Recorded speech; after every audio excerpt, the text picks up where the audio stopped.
Microphone maybe we'll need. So any comments, questions?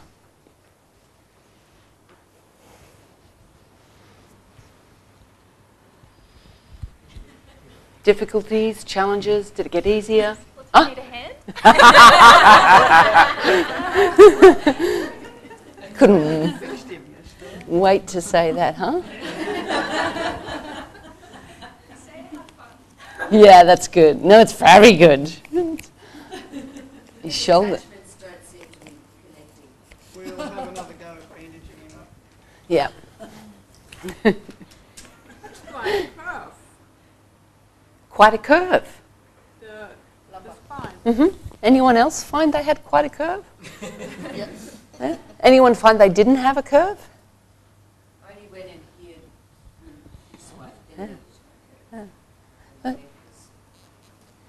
At the end of the lesson, the curve was not that much in my body, I would say. Uh-huh. So it was reduced. Yeah. It changed. It changed. Yeah. Quite a bit, yes. Mm-hmm. Other people find that too? I had uneven, so my left side. Uneven? Yes, I had left side.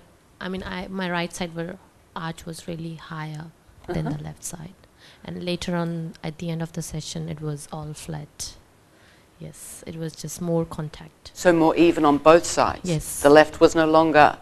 And so the right was no longer Right, really, I meant, yeah. Arched. Yeah. Yes, I really felt better with my and even with the walking, I could make the difference that I really want to go with my pelvis, and I just don't want to stop. I was just gonna go. It was coming forward with my pelvis. Yeah. So you're really feeling your brain in action there. You know, from yesterday, when you were saying that you felt weak, yes, and you were talking about how that can be an experience, but it's actually what's happening in your neural pathways in your brain. And this lesson is very much about that organisation and changing the habits, interrupting the habits that we have there. Thank you. I felt some frustration about Good. we are learning for everything to be connected and for the whole to be involved. Why are you telling us now to, disconnect and only keep the hips rigid? And so I struggled with that a bit.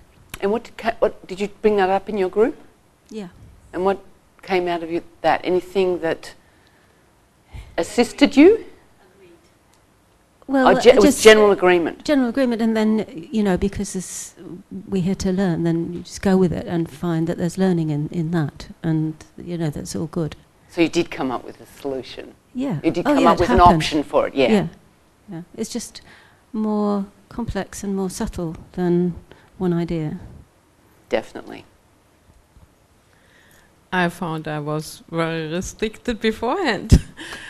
Pardon? I was very restricted beforehand. Mm-hmm. You said we should put everything on the floor. So it was already on the floor, so I didn't see any difference. And when I saw her moving, observing her, and she moved her left hip and her right hip, and so I was really curious, how is that? I had to try that out. Before you even said it, I was really... eager to try it out. Yeah. So did others find too that they found inspiration from observing others do the movement? Yeah, great. Thank you. Anyone else? Mm-hmm. Less of an observation. I have more of a question. I don't know if you can answer it, but you said briefly that overworking our leg muscles strains the lower back. I'd really like to understand how that. Okay.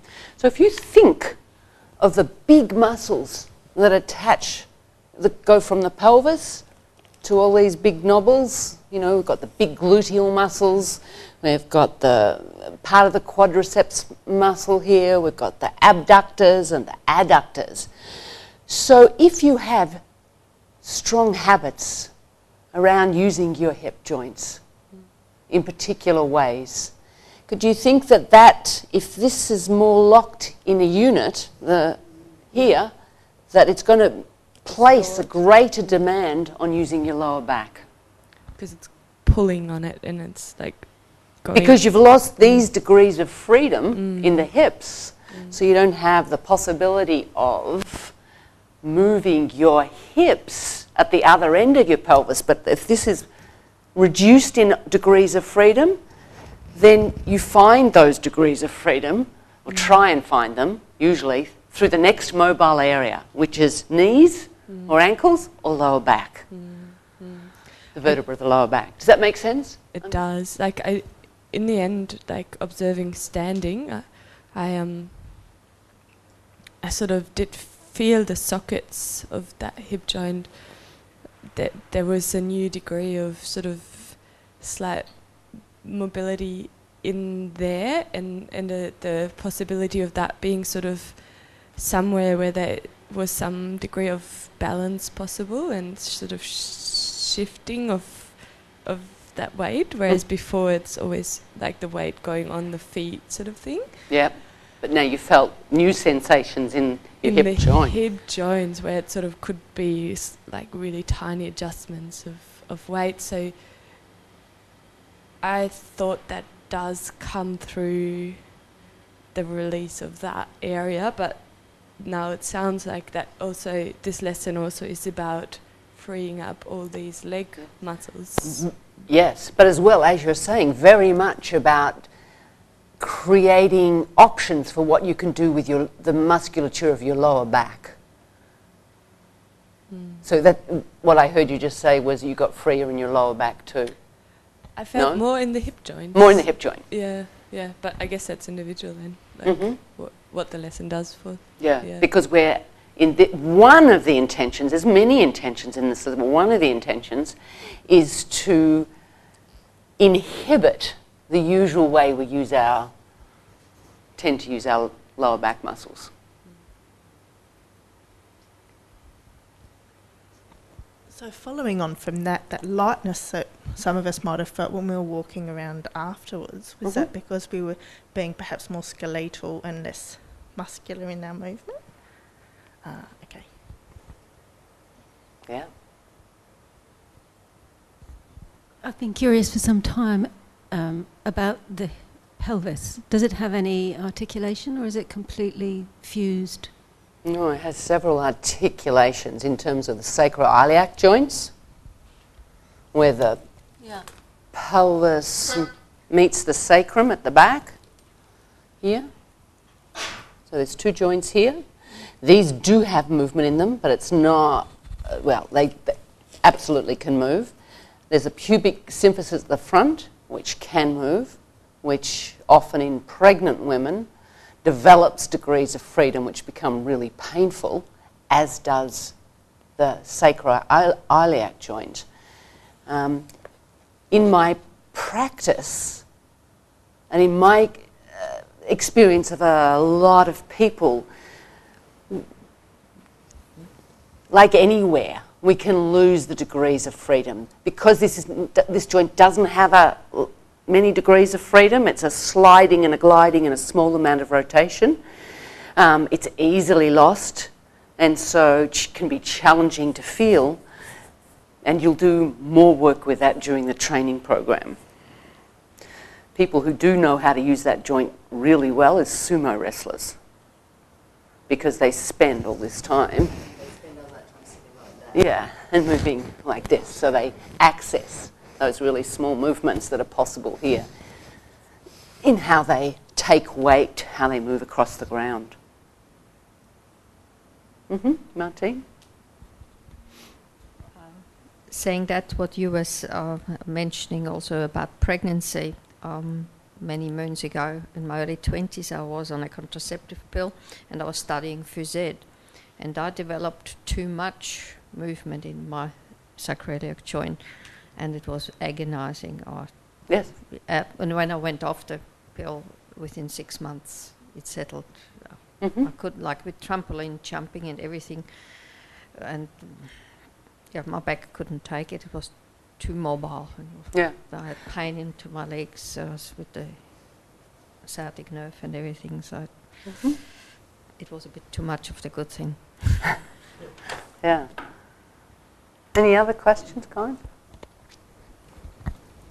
Janie made a really good point about the engagement of the abdominals. We were sort of talking about that, how you could sort of fully engage them and sort of press the arch of the back closer to the floor, but you end up with a lot of rigidity, and so then but you can back off a little bit and there can still be breathing allowed, but overall having the engagement in those abdominal muscles feels like there's a far greater sort of seat of power, strength to engage the other movements, so which kind of feels like a point that extends beyond this movement. That it's the more those abdominals are able to engage, the more is possible for a whole range of movements. Absolutely. Any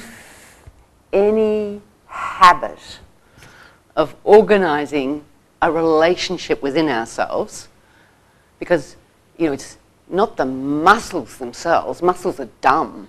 It's our intention to organise ourselves, and the automaticity, so to speak, of that intention that becomes how we think we are, but it's not fixed. And so we have this possibility of maintaining the relationship between the torso becoming more like a mobile cylinder rather than two rigid, perhaps separate structures. Each person, the variations will be unique.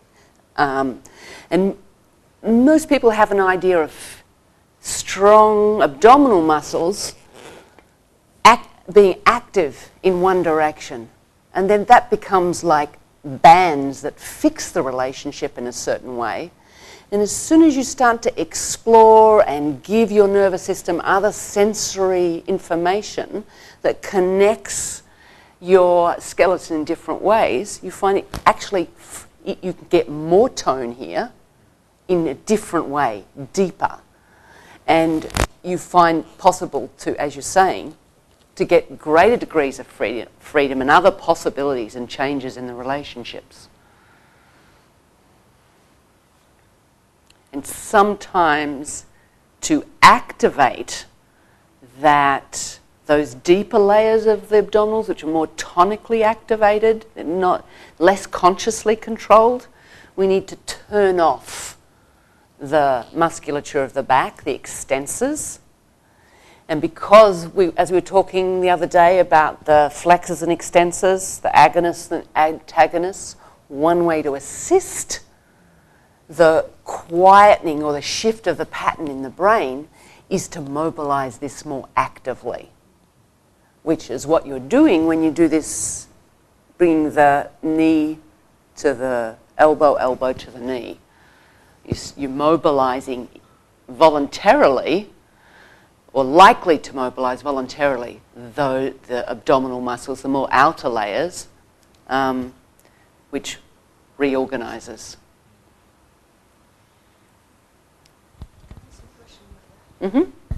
Because I got really stuck with this, and it made me cry a lot in the first segment of it. And what it was this feeling under here that these bits just under the toppers of the ribs were not somehow doing, which said to me, my abdominals aren't. This is oh how exciting. This is the middle and how it doesn't operate. And in my sequence of the lesson, I would have liked some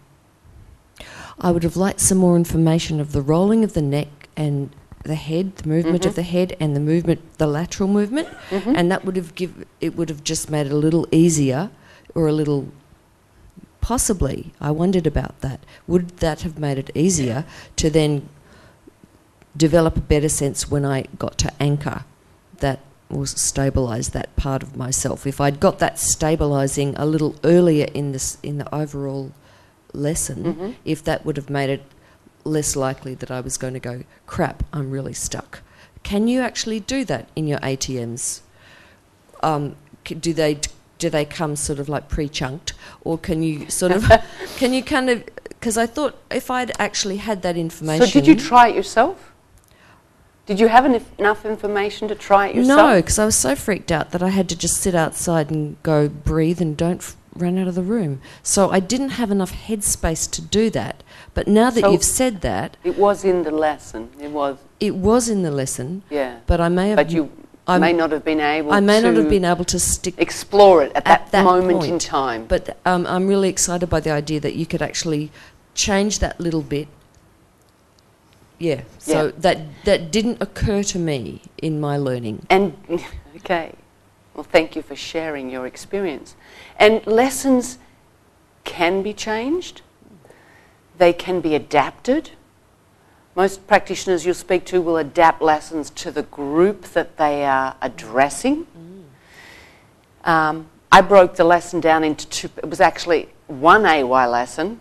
I made it 2 lessons, which is not uncommon. Other people do that too, because I felt like most people needed simply more time in finding the letting go, the connection with the foot, the opening, and he's going to get stuck, but exploring this pathway and speed. Now with you, I would come back and do that again. Yeah, I would come back and do that again. I actually loved also going really, really, really slow. That was awesome. I thought, yes, and so part of the reason why I incorporated that lesson was it was a change in pace from a lot of the other lessons you've been doing.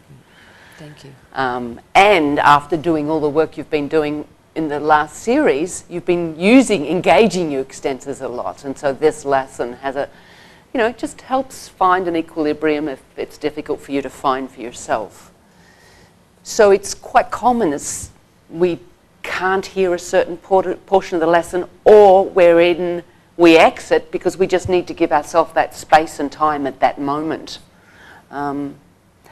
And lessons do come with a structure, and over the course of the training program, you'll get more of a sense, and in the next 2 years, of what's sort of the beginning of the lesson, what's the middle of the lesson, how you end, what the most important elements of the lesson. And if you know what you're doing, you can do what you want. Yes. So shape to fit who you're working with. Yeah. Thank you. Any other questions? Comments? Experiences?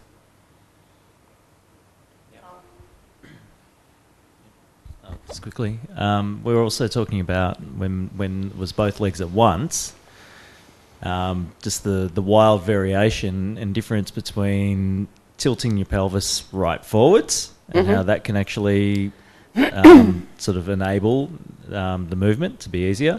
Tilting the pelvis right back and how that also can enable the movement to be easier, and then keeping it pretty flat and having all that sort of middle engagement, and how that's just an entirely different thing again, and how that was kind of what the lesson seemed to be about, like just sort of bringing all that into some balance and letting the hip joints do more of the work.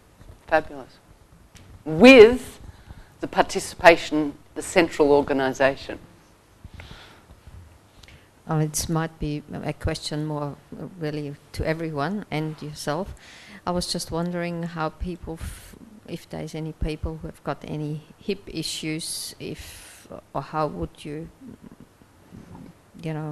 how people have got lots of wear and tear in their hip joints, how would that affect them? Yeah. I knew you had it, and I was just wondering if there is any other experiences. So, would you like to say how it influenced you? I have got a not so well developed right hip, and it was hard for me to find the right angle or arc that it didn't go click. It was quite a searching. But I was just wondering how maybe more severe people. Oh, sorry, That's okay. Yeah, go ahead, Ray. Actually, following on just from what Margaret was saying, I find in ATMs there's a certain synchrony, and either you're and you go through phases where you're fairly synchronous with what the ATM is doing, and times when you're not, and times when you're totally not. And I think that's just part of it. Basically, we're in a group situation, and that's the way it goes. And so it's just being aware of, oh yeah, I am actually in synchrony with this, and okay, well, it's working. And no, I'm not. Okay, so when I'm not, it's a case of, okay, well, you know, why am I not, and what can I do about it in these situations? And is it just a case of, I'll just down tools for a little bit, or just work through something maybe just a little at a tangent, and then, you know, see when you come back to the synchrony again. So I think it's just part of just being in the group.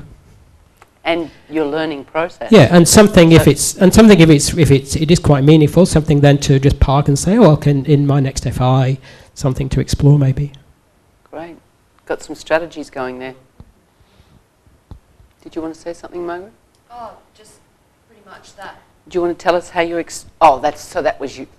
That, you know, drop out, sit back, how do you re-engage? Mm-hmm. And to what extent? And just because that's possible. And how can you give yourself permission to stay within what parts of the lesson you can explore comfortably? So I would say people who had difficulty with, arthritis or issues with their hip, you go slower, you do less, maybe you try the other side, maybe you only do a half of the movement, a quarter, a tenth of the movement in each direction. Maybe you only imagine it. Yeah, that's really important. Do much, much less, because it's not about finishing or extending or anything like that. It's about what you can pay attention to. And if I get into pain, then I can't pay attention because it takes over my life. And so in order to learn about how I'm organising myself, so by the end of the lesson I feel really good. I'm really happy and I've got my legs back. And I'm worried from a teacher's perspective if I'm going to teach. I'm a bit worried not paying enough attention to people with difficulties. Yeah, from a teacher perspective, I'm really worried from when I'm going to teach, and what do I have to watch out for, what do I have to say, just to really include these people who have got difficulties, still give them a good experience, how to approach it from a teacher's perspective. Mm-hmm. So Margaret's experience was very relevant. Yeah, but some people are more tough than others. So tough nuts, that's totally true. Yeah, I'm not tough. More abrupt, more... And I think, you'll do a lot more of this with Julie, but then it might be the lessons you choose to begin with. Maybe they're not, so challenging, or you choose a part of this lesson. You know your audience better. There are so many things that we'll continue to learn about, Martine, that you're just beginning. Just because there's a huge difference between ATMs in the community and teaching people and training. Yeah. And I remember Julie saying, in ATM with the general public, it's much quicker and lighter and moving right along. And that's what I found, the difference between a teacher training and how people teach ATM in the community. It's not quite, you just aren't going into it at this level.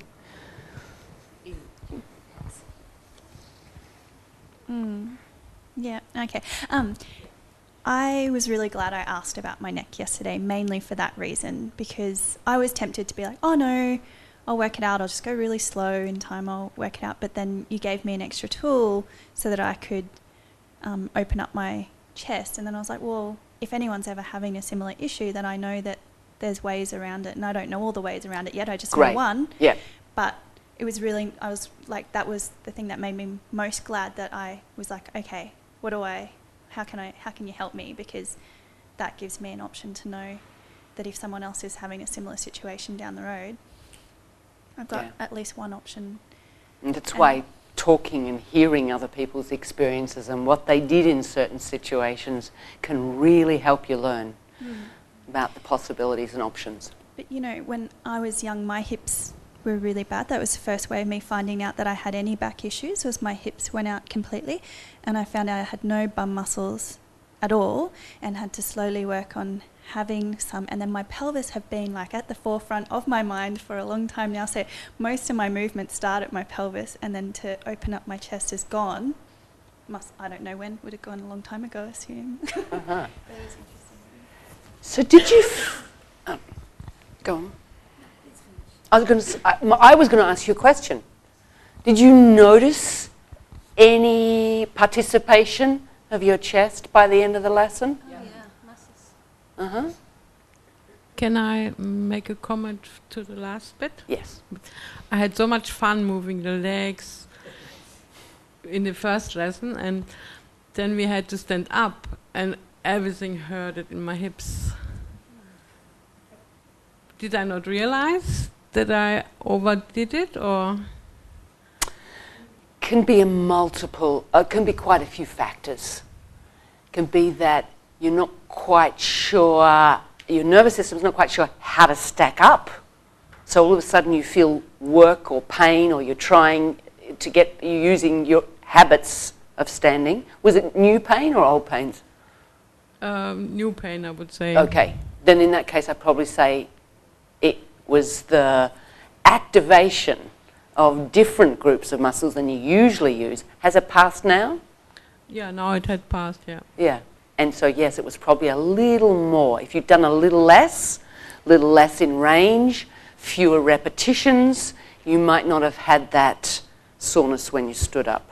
But the good thing is, if it is from how you engaged yourself in the ATM, and you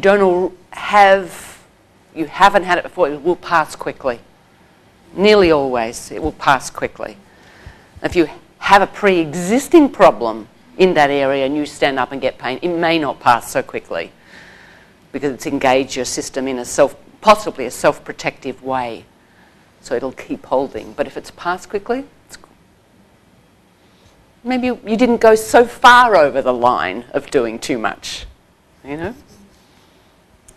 I wondered if it was just my personal experience or others' experience that it was a challenging lesson, but the outcome was a really deep relaxation. And I perceive that that's to do with the pace, but I wonder what other people's experience of that was. Any comments about that, anybody?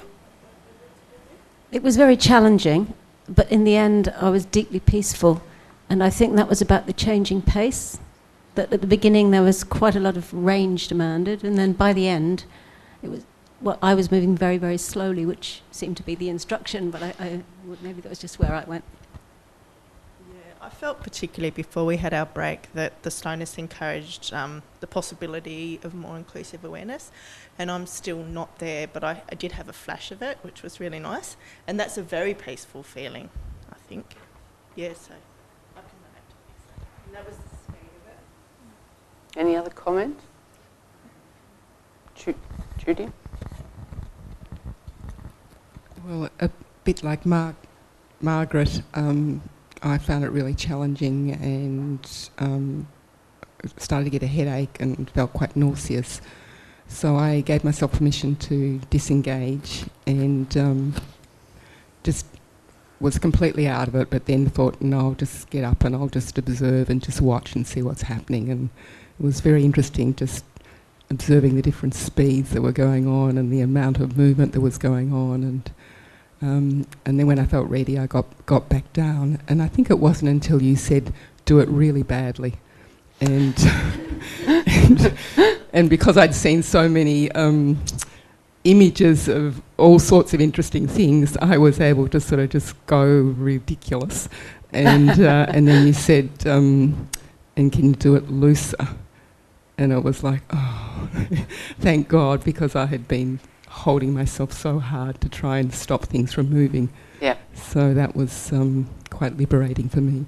I had the same experience with the do it so badly. It felt wonderful. So I think in terms of your question, Danielle, pacing is a part of it. But our nervous system is central to it. Even no matter how challenging the lesson, most individuals have the capacity to do this in a relatively short time with a shift in their brains, shift in their neural firing. And that the lesson is so structured that will happen. Some people need to slow down for that to happen. Some people need to speed up. Rarely in my experience is it speed up. And because we have been doing large movements through space, and where momentum and speed is a part of it, I chose to balance that out. Also, it's relaxation can be what we feel. But like anything, we can make finer distinctions in that. So what we associate, like I could ask you more questions about what relaxation means and get a more accurate understanding of what you mean. But when our nervous system is able to start not activating unnecessary work, it creates a reorganization through our whole self that can feel like similar to what relaxation is, but some people will feel like getting up and going with that feeling. They feel like all of a sudden they've got energy even though they're not feeling themselves, sensing themselves in the same way. And in that place with less unnecessary work, even at rest, because most of us don't realize that we can be lying on the floor, gravity, not holding ourselves, we're still working, whether we realize it or not. In that place, when you stand up, you are more organized for your weight to be transmitted through your skeleton, that your musculature is more in balance in terms of how you direct yourself in an action, and your weight from your head is carried down through your skeleton, more through the vertebral bodies, particularly with this lesson. So rather than the weight going down the back of the spine, it tends to travel more centrally because you've been really exploring this organisation. Then there's a different transmission of weight because of the reorganisation of the pelvis, a different transmission through the hip joints, therefore the the legs don't need to do the same things or aren't engaged in the same habits, so walking can be lighter. Anyone experience walking as heavier? Mm-hmm. I just want to add to that, because this is how I got it to add to the relaxation. Okay, I don't feel relaxed, but I feel really warm all the way through the middle of me, and it is on the inside of the spine. Mm-hmm. I've got all this nice, warm, glowy, it's like, oh wow, I've got a middle, in my middle, and that sense, it's very much on the inside of the spine, not on the outside, it's on the inside, and it's from the pelvis up to my sternum. Mm-hmm. So that tells me that's not relaxation. That's awake. Mm-hmm. Awake. But you might have felt can you relate to less work or less time elsewhere? Yeah. Less work in standing, definitely, and less work in actually moving, and moving the weight from one foot to the other incredibly smoother, and just feeling, oh, I'm not hanging on. Great. And I'm used to just hanging on, intensely hanging on, and mostly around these biddies, everything around those pelvic muscles and stuff. So, yes. I have a question. First question in photos. You just mentioned heavier. Often I feel heavier and shorter after lessons, and I definitely felt a bit heavier and much shorter after this one. What's that all about?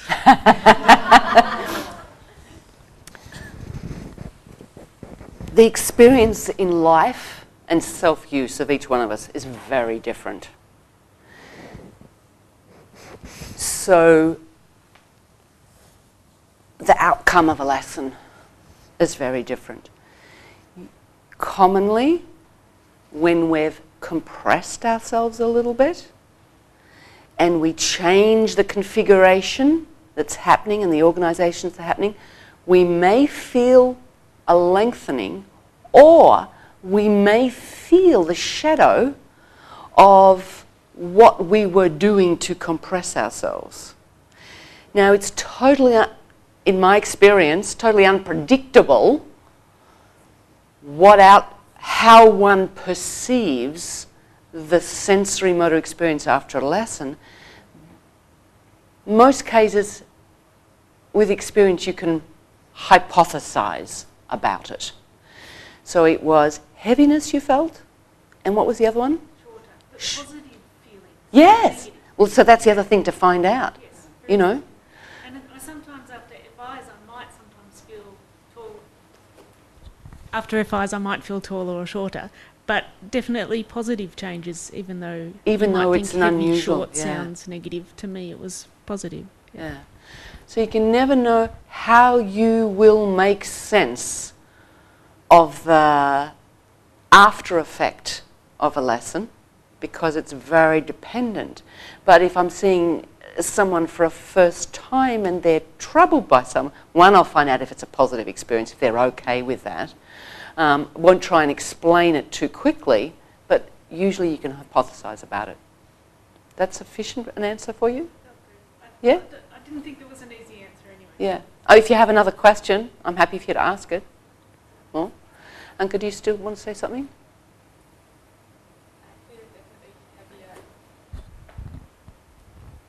Heavier and shorter, and I think it's still like exploring that new sense of balance on the crowd.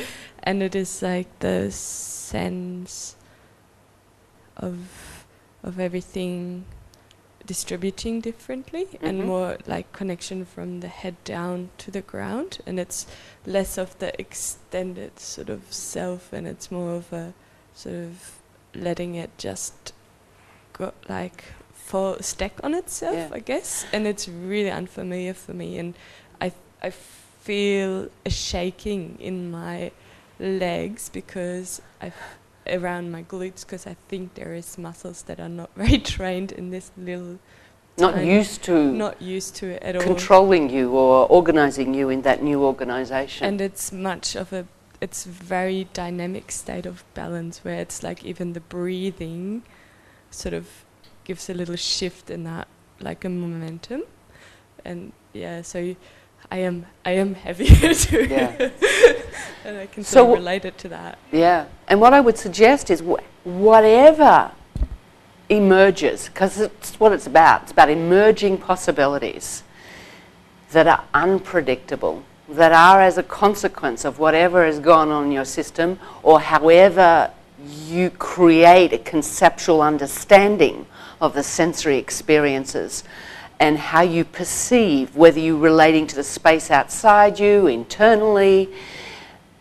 But if you're curious about those and it feels okay to be that way, if it doesn't feel okay to be how you are after a lesson, then good to come and see Ruth, Jenny, or myself. Sit with it maybe for a little bit, but then if it hangs on and you're not comfortable, then we can perhaps help you find a way to integrate those changes for you to be more comfortable. But hopefully you'll have, over the course of the training, in your study groups and your learning groups, all these varied experiences at some stage or other that'll give you a breadth of possibilities that you'll begin to perhaps hear about when you start teaching other people. Okay. Did you want to add anything, Jenny? Ruth? I certainly remember the first time somebody got off my table and said, "I feel really short." And I was about to go, "Oh, shit." But I did have the presence of mind to say, how is that? And she was rapt, because she described it as feeling much more grounded and lower centre of gravity and connected and powerful, rather than up and scattered and all over the place. So it's not as common, but it is. You're not alone. No, and I've also experienced it myself. And the oh, I've forgotten what I was going to say. Again, what Jenny's saying is that it's so easy to project our understanding or interpretation or experience of that word, of what that associates with, to someone else, and so often it's not the case. And so it's really important to ask those questions. Great, thank you. Okay, so let's take lunch. One more? Last question. Last question, okay. Showing us on the skeleton. Skeleton! Can you What would you show us like the skeleton, the pelvic tilt, the lengthening with this particular area to allow the abdominal, allow the abdominals to work better, and the rib cage, where it's supposed to be sitting? I'm not really clear about that. Yeah. I'll just give you a bit of an image. This skeleton, oh no, we can maybe.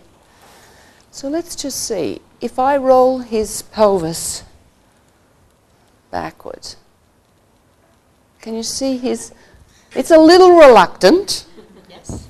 But can you see how that lengthens the spine? Yes. Okay. Now, if he draws the leg up and this arches, it's going to pull the head, shorten the spine. So one of the global ideals is to maintain this sense of length. Okay, so that's the first thing.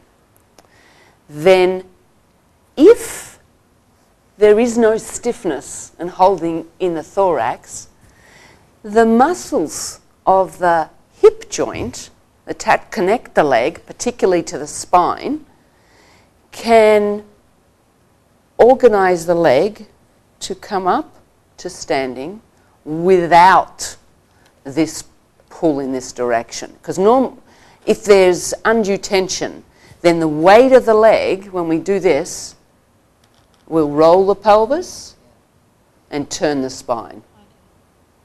Now, that's a normal and acceptable response. It's not that you want to keep your back rigid. It's not that you want to maintain it as a concrete telegraph pole, straight and stiff. But because by changing the relationship of the different parts and their coordination, you can improve the action of either the legs or the trunk by starting to increase the awareness of lifting the head. Maybe you'd like to lift the head for me, Chilam. By lifting the head, whether it's with the hand or whatever. So if you lift the head, the cervical vertebrae start to leave the floor.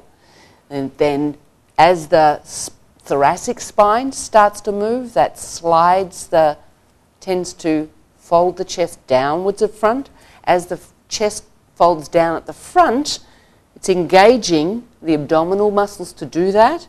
So you get the changing relationship and the lower back flattening. And then with this maintaining a relationship that is out of the habitual pattern, it's using the a more central, optimal organization of the core, the muscle of the leg is free to do that. Sure. Freer. You don't have to use the effort or the power or the bending of the knee or the buttocks or anything else to bring the leg up to this position. So it is a slightly different sequence from what most of us would do, is to tilt this pelvis anteriorly to lift the leg up. So we are engaging the, sorry to say the C word, core, and actually use that, stabilize the trunk, and then we just let the big hips flexors or whatever you call them free to move the leg. Would that be right? Let's just put the head down, because I don't think you're talking about lifting the head, are you? Oh no, but just, I guess, in my mind, and I know that's okay. Just no, from doing all the abdominal sit-ups, the direction of the pull is always this way. So I haven't ever thought about activating the abdominals from the thorax. That's what I mean, a change in sequence now I'm getting, of yes. activation. I've always thought that when you sit up, it is this pulling up. So this is the next. Where are your abdominal muscles? Here and there. These are the deep and the superficial Okay, ones. put your hands on where you feel your abdominals are. How high? So you know they start on the pubic bone. Yeah. They attach all around the pelvis, the rim of the pelvis. How high up do they go? It's here, under here. Nipple level. Oh, behind that? Young nipple level.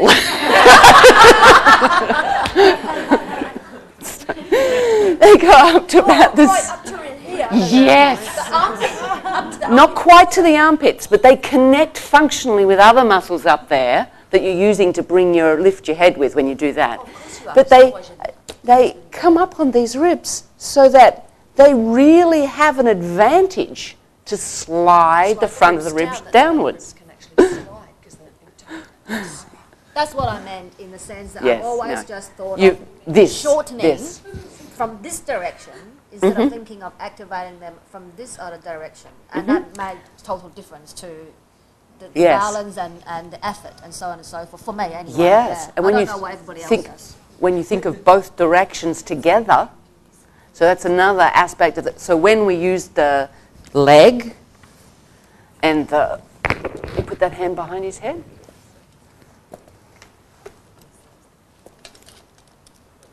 So here we're looking at mobilizing or engaging the whole abdominal complex from the lower end and the upper end in this diagonal pathway or the same side pathway. So not just one end or the other, but we did part of that. We did it from the upper end, which is very non-habitual, yes. Sure. Thinking for many people. So in this, if the abdominals are activated, it would help if this is relaxed, is that right? That is to maximise to minimise any sort of antagonistic or... So biomechanically, if you shorten the front of your body, if you use these muscles, you have to round your back. Sure. That's Yeah. Makes sense. Makes total sense. Thank you. And the more you can listen to this activation of your mobilizing of your abdominals in relationship to the timing of the action, to the spatial relationships of the action, the floor behind you, your head and your knee, what's happening with your other foot. The more you're changing the sensory motor pattern as it is integrated in your brain, and your extensors are more likely to be deactivated.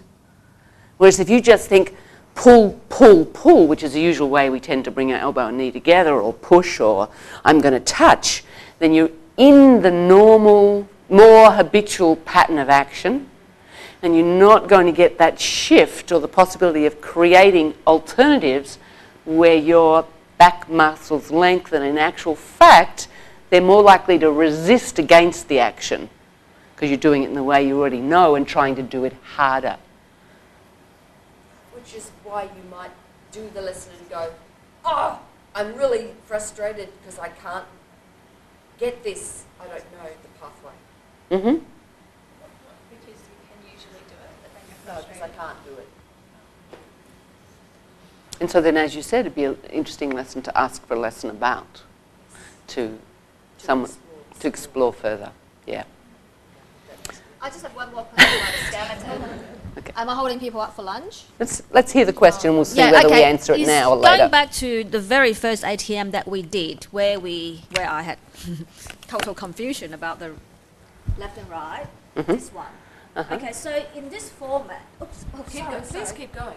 In this format, is the initial In this configuration. in this configuration, is the initial movement a flexion, and then we go on to extension? This is what we're doing instead of go. There are other ways of doing it, right? But the instruction was to take your head and your elbow towards the floor, to feel the shape. The clues are in the directions. but sometimes we hear them and sometimes we don't. And if we can't follow it, if it doesn't make sense to us in an embodied way or an intellectual way, then it creates more difficulty. But then we explored. So the question I asked was, how much rounding is in your back?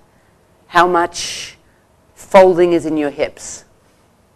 And then we played with this movement, the scooping action, which was looking at activating this. And this is something it's really valuable to explore in your study groups. You know, as you go along and get more informed, what different variations are in an ATM are possibly, what's the intention of it? And you'll find for some people they'll think differently, other people think similarly, and that's really interesting stuff.